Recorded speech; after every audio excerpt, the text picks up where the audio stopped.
अवधूत चिंतन श्री गुरुदेव दत्त श्री पंत समर्थ. श्रोते हो, श्री पंत समर्थ ह्या उद्देशावरून आपल्याला कळलं असेल की आज आपण पंत महाराज बाळेकुंद्री यांचं चरित्र आणि यांचं कार्यकर्तृत्व हे आपण बघणार आहोत. चरित्रापेक्षा मला असं वाटतं की संत किंवा जे साधू सत्पुरुष असतात त्यांच्या कार्याकडे आपण जास्त लक्ष दिलं पाहिजे. चरित्र तर हे सर्वांना थोड्याफार प्रमाणात ज्ञात असतंच, तर आपण त्यांच्या कार्याकडं थोडंसं जास्त वळूयात असं आपल्याला वाटतं, किंवा मला तसं वाटतं. मला वाटतं की हा जो माझा विचार आहे ह्याच्याशी आपण पण सहमत असाल. तर पंत महाराज बाळेकुंद्री यांचं जे साल आहे ते इसवी सन 1855 ते 1905. बाळेकुंद्री बुद्रुक हे गाव बेळगाव कालादगी रस्त्यावर बेळगावापासून सुमारे 8 मैलावर असले. गावाच्या उत्तर दिशेला बालादेवीचे स्थान असल्यामुळं त्याला बाळेकुंद्री हे नाव प्राप्त झाले असं काही लोकांचा तर्क आहे. परंतु या गावी कर्दळीची अथवा केळीची खूप झाडं असल्यामुळे व कन्नड भाषेत झाडाला बाळी हे नाव असल्यामुळं त्याला बाळेकुंद्री हे नाव पडलेलं असावं. रामप्पा व गोदाक्का म्हणजे सीताबाई यांच्या पोटी शके 1777 राक्षस नाम संवत्सर श्रावणवद्य अष्टमी सोमवार 3 सप्टेंबर 1855 या दिवशी दड्डी या गावी पंत महाराजांचा जन्म झाला. म्हणजे श्रावण वद्य अष्टमी म्हणजे कृष्ण जन्माच्या दिवशीच महाराजांचा जन्म झालेला आहे. बेळगाव जिल्ह्यातील हुक्केरी तालुक्यात घटप्रभा नदीच्या उत्तर तीरावरचे दड्डी हे गाव गोदाक्का यांचे माहेर. मुलाचा जन्म गोकुळाष्टमीच्या दिवशी झाल्यामुळे त्याचं नाव श्रीकृष्ण असे ठेवले. यथावकाश त्या बाळाला घेऊन सासरी आल्या. घरातील मंडळी दत्त उपासक असल्यामुळे त्या बाळाचे नाव दत्तात्रय असे ठेवले. हेच नाव पुढे रूढ झाले आणि बाळेकुंद्री येथे प्रथम येऊन राहिलेले दत्तात्रयांचे पूर्वज नरसिंहपंत यांना श्री दत्ताने दृष्टांत दिल्याप्रमाणे त्यांच्या 7व्या पिढीत या दत्तात्रयाच्या रूपाने भगवान श्री दत्तात्रयांनी अवतार घेतला असं भाविक लोक समजतात. त्यांच्या आयुष्यातली पहिली 7-8 वर्षे ही बाळेकुंद्री येथे गेली. पुढे ते दड्डी येथे शिक्षणासाठी गेले. तेथे कन्नड शाळा असल्यामुळे त्यांचे प्राथमिक शिक्षण कन्नडमधून झाले. मात्र घरातील सर्व व्यवहार मराठीतच होत असत. मामांनी त्यांच्याकडून रामायण, महाभारत, हरिविजय, भक्तविजय वगैरे पौराणिक ग्रंथ व अन्य मराठी पुस्तके वाचून घेतली. बालपणीच त्यांची श्रीपाद शिवल्लभ व श्री नृसिंह सरस्वती यांच्यावर भक्ती जडली. मधून मधून ते बाळेकुंद्रीला गेले म्हणजे त्यांचे आजोबा बाळकृष्णपंत व वडील रामचंद्रपंत हे त्यांच्याकडून गुरुचरित्र, दत्त महात्म्य वगैरे भक्तिपर ग्रंथ वाचून घेत. त्यांना दत्तभक्तीचे महत्त्व पटवून देत. इंग्लिश शिक्षणाकरता म्हणजे 1872च्या सुमारास ते बेळगावास गेले. आश्विनवद्य द्वादशी म्हणजे गुरुद्वादशी या शुभ दिवशी बाळप्पांचा दत्तात्रयांवर अनुग्रह झाला. आता हे बाळप्पा म्हणजे पंत महाराजांचे गुरु, आणि पंत महाराज त्यांना बालमुकुंद अथवा बालावधूत असं म्हणत. त्यांनी त्यांच्या रचनामध्ये बालमुकुंद म्हणे अशी त्यांची नाममुद्रा त्याच्यामध्ये ग्रथित केलेली आहे. तेव्हा पंतांचे वय सुमारे 20 वर्षाचे असून ते इंग्लिश 5व्या इयत्तेत शिकत होते. गुरूंना आपल्या या सुबुद्ध शिष्याचा फार कौतुक वाटत असे.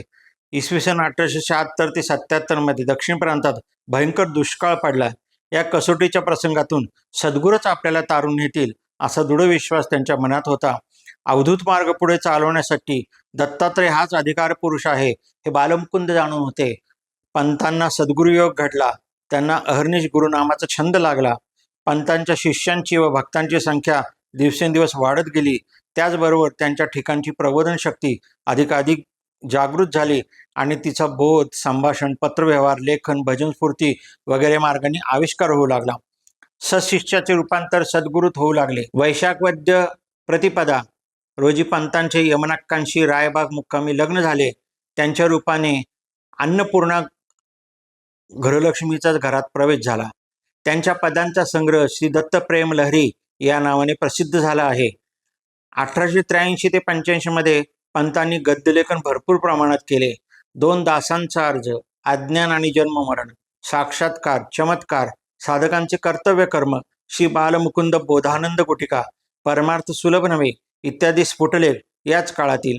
त्यांनी ते आपल्या गुरुबंधूंना व शिष्यांना उपदेश करण्याच्या हेतूने लिहिले. लेखनाबरोबरच भजन, टिपरी खेळणे वगैरे गोष्टी घडत होत्या. पंतांच्या वाङ्मयात त्यांच्या अंतःस्थितीचे व बाह्य परिस्थितीचे चित्र उमटले आहे. ज्ञानेश्वरी, अमृतानुभव इत्यादी ग्रंथही त्यांना आवडत असत. याच काळात हुबळी येथील श्री सिद्धारूढ स्वामींचा सहवासही पंतांना लाभला. श्री दत्त प्रेमलहरी, श्रींची पत्रे, बोधपूर स्फुटलेख भाग 1 व 2, प्रेमतरंग व बोधानंद गुटिका, परमानुभव प्रकाश, भक्तालाभ, भक्तोद्गार अथवा प्रेमभेट आणि श्रीमद भगवद्गीता सार इत्यादी त्यांची ग्रंथसंपदा प्रकाशित झालेली आहे. मराठीबरोबरच त्यांनी कानडी रचनाही केलेल्या आहेत. नाचत गुरुभजनी आम्ही जाऊ निरंजनी किंवा पंचारती ओवाळू, दया करी श्री गुरुदत्ता, भक्ती मज देई, शुद्ध गगन ताटी, कासया चिंता करसी, भजमन सद्गुरु बालमुकुंदा, डुलतो सदा राजयोगी, देई दर्शन धावनी दत्ता इत्यादी सारखी त्यांची भावपूर्ण पदे आजही आवडीने म्हटली जातात. तत्वज्ञान मांडण्याचा अट्टहास त्यांच्या ठिकाणी दिसून येत नाही. करुणापर पदे प्रेमाने ओथंबलेली आहेत. उदाहरणार्थ, दत्त माझा भाव, दत्त माझा देव, दत्त अनुभव अंतरीचा, दत्त माझे ध्यान, दत्त माझे ज्ञान, दत्ताविण भान विश्वी नाही. यात कोठे उपकार स्मरण, कोठे धन्यवाद गायला आहे. उपदेशपर पदातून सर्वत्र अद्वैत पद स्थापन केले आहे. श्रीपंतांनी आपल्या सर्व वाङ्मयातून लौकिक आणि पारलौकिक विषयावर विवेचन केले आहे. उपनिषदिक तत्वाची वाट न मोडता अवधूत पंतांचे तत्वज्ञान, आधार, विज्ञान, भक्ती यांचा उहापोह केलेला आढळून येईल. असाधारण प्रेमळपणा व निस्सीम गुरुभक्तीचे दर्शन त्यांच्या सर्व ग्रंथातून व जीवनातून घडते. त्यांचा जो संप्रदाय आहे त्या सगळ्या संप्रदायाला अवधूत पंथ अशी संज्ञा आहे आणि अवधूत पंथ या नावाने पंत महाराजांचा जो संप्रदाय आहे तो ओळखला जातो. आश्विन वद्य तृतीया शके 1837 म्हणजे 1905 सोमवारी पहाटे श्री पंत महाराज निर्गुण निराकार अशा सद्गुरी बाळस्वरूपी ऐक्य पावले. पंतांनी श्री क्षेत्र बाळकुंद्रीतील आमराईत कायमचं वास्तव्य केलं. आजही जर समजा तुम्ही बाळकुंद्रीला गेलात तर अतिशय निसर्गरम्य असं ठिकाण आहे आणि तिथं महाराजांच्या पुण्यतिथीच्या दिवशी आणि जन्माच्या दिवशी म्हणजे कृष्णाष्टमीच्या दिवशी खूप मोठा समुदाय तिथे जमा होतो. महाराजांची दिंडी काढली जाते, महाराजांची पालखी काढली जाते आणि खूप मोठा असा नयनरम्य सोहळा तिथे आपल्याला अनुभवता येतो. तर माझा आपणा सर्वांना अशी विनंती आहे की आपण बाळकुंद्रीला जाऊन महाराजांचा हा जो काही महाराजांच्या चरणस्पर्शानं पुनीत झालेली आणि महाराजांची कर्मभूमी असं जे बाळकुंद्री गाव आहे त्या बाळकुंद्री गावामध्ये जावं आणि महाराजांच्या प्रचितीचा साक्षात्कार आपण घडून घ्यावा अशी आपणाला विनंती. श्रीपंत समर्थ.